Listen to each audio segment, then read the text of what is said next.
আসসালামু আলাইকুম everyone, welcome back to my channel. আমার আজকে আরেকটা নতুন রেসিপিতে আপনাদের সকলকে স্বাগতম। আজকে আমি তৈরি করব ডিম দিয়ে ললিপপ।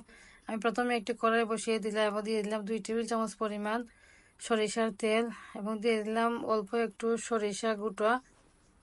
এখন দিয়ে দেব আমি একটা ছোটো সাইজের পেঁয়াজ কুচানো। পেঁয়াজটাকে নাড়াচাড়া করে দিলাম। এরপর দিয়ে দেব আমি 3টা কাঁচামরিচ কুচানো এবং কাঁচামরিচ এবং পেঁয়াজটাকে আমি একটু ব্রাউন কালার করে ভেজে নেব। পেঁয়াজটা যখন ভাজা ভাজা হয়ে যাবে তখন আমি এখানে 3-4টা মাঝারি সাইজের আলু অ্যাড করব। এখন আমি আলুগুলোকে হাত দিয়ে পেঁয়াজের মধ্যে চটকে দেব। আপনারা চাইলে মেশার দিয়ে মেশ করে দিতে পারেন।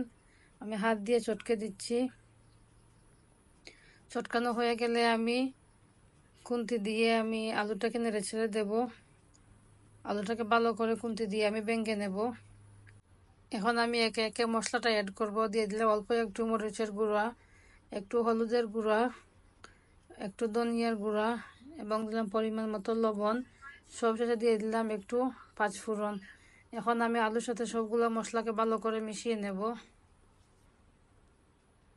আমার আলুটা প্রায় ভাজা ভাজা হয়ে গেছে। এখন আমি অ্যাড করব ধনিয়া পাতা কুচানো।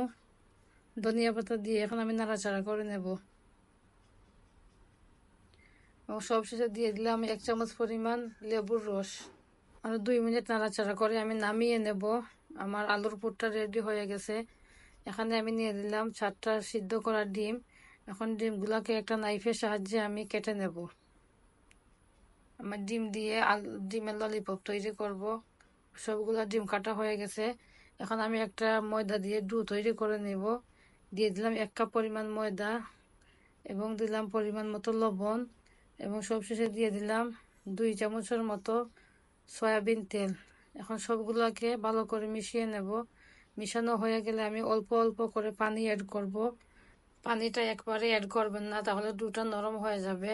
ডোটা একেবারে নরমও হবে না, আবার একেবারে শক্তও হবে না। অল্প অল্প করে পানি মিশিয়ে ডোটাকে তৈরি করে নেবেন। আমার ডোটা প্রায় তৈরি হয়ে গেছে। এখন আমি আস্তে ডো দিয়ে আমি একটা রুটি বেলে নেব। নিয়ে নিলাম কাঠের উপরে। আস্তে ডো দিয়ে আমি বড় একটা রুটি বেলে নেব। রুটিটা আমার একেবারে পাতলাও হবে না, আবার একেবারে পুরোও হবে না। দেখেন আমার রুটিটা বেলা হয়ে গেছে। আমি দিয়ে দিলাম 2 চামচ পরিমাণ সয়াবিন তেল এবং সয়াবিন তেলটাকে আমি রুটির মধ্যে ছড়িয়ে চারিদিকে ছড়িয়ে দিচ্ছি। এখন দিয়ে দিলাম অল্প একটু ময়দাটাকেও চারিদিকে আমি ছিটিয়ে দিলাম।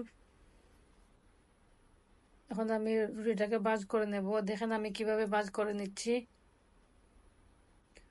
আমার যখন ভাজ করা হয়ে যাবে তখন একটা নাইফের সাহায্যে আমি রুটিটাকে 8 ভাগ করে নেব। যেহেতু আমার 4টা ডিম সিদ্ধ করে নিয়েছি, 4টা ডিম দিয়ে আমার 8টা ললিপপ হবে, তাই আমি 8টা ডো কেটে নেব। ডোটা কাটা হয়ে গেছে। এখন দেখেন আমি কিভাবে ছোট ছোট করে রুটিটা বেলে নিচ্ছি। নিয়ে দিলাম অল্প একটু ময়দা। এখন আমি রুটিটাকে ছোট ছোট করে বেলে নেব। তো ভিউয়ার্স, আমার চ্যানেলটা একেবারে নতুন। যদি আমার ভিডিওগুলো ভালো লাগে থাকে তাহলে লাইক এবং সাবস্ক্রাইব করে আমার চ্যানেলটির পাশে থাকবেন।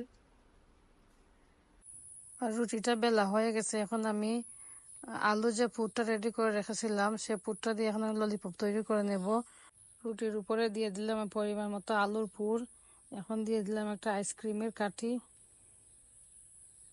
তার উপরে দিয়ে দেব আমি অর্ধেকটা ডিম। একটা ডিমকে 2 ভাগ করে নিয়েছিলাম, অর্ধেকটা ডিম দিয়ে দিলাম।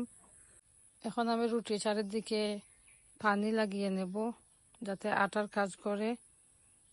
একটা নাইফের সাহায্যে আমি কাঠির পাশে অল্প একটু জায়গা কেটে নেব। এখন দেখেন কিভাবে আমি ললিপপটা তৈরি করে নিচ্ছি। রুটিটাকে আস্তে আস্তে উপরের দিকে টেনে ডিমের উপরে নিয়ে আসবো। ললিপপটা রেডি হয়ে গেছে। দেখেন আমি কিভাবে তৈরি করেছি। হাত দিয়ে অল্প অল্প চেপে দেব। ললিপপগুলো রেডি হয়ে গেছে। একটা ফ্রাই প্যান বসিয়ে তেলটা গরম করে নিলাম। এখন সবগুলো ললিপপ দিয়ে দিচ্ছি। মিডিয়াম টু হাই হিটে আমি ললিপপগুলোকে ভেজে নেব। আর এক সাইড হয়ে গেছে, আমি আরেক সাইডে উল্টে দিচ্ছি।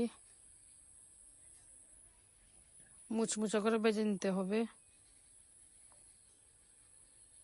এখন আমি ললিপপগুলোকে তেল জড়িয়ে তুলে নিচ্ছি। মাশাআল্লাহ, আমার ললিপপগুলো কতটা সুন্দর হয়েছে, দেখতে যেমন সুন্দর হয়েছে, খেতেও অসাধারণ হয়েছে। আপনারা একবার হলো রেসিপিটা ট্রাই করে দেখবেন, আশা করি আপনাদের খুব ভালো লাগবে। যদি আমার ভিডিওটা ভালো লাগে থাকে তাহলে লাইক এবং সাবস্ক্রাইব করে আমার চ্যানেলটির পাশে থাকবেন। দেখা হবে নতুন ভিডিওতে। সবাই এই পর্যন্ত সবাই ভালো থাকবেন, সুস্থ থাকবেন। আল্লাহ হাফিজ।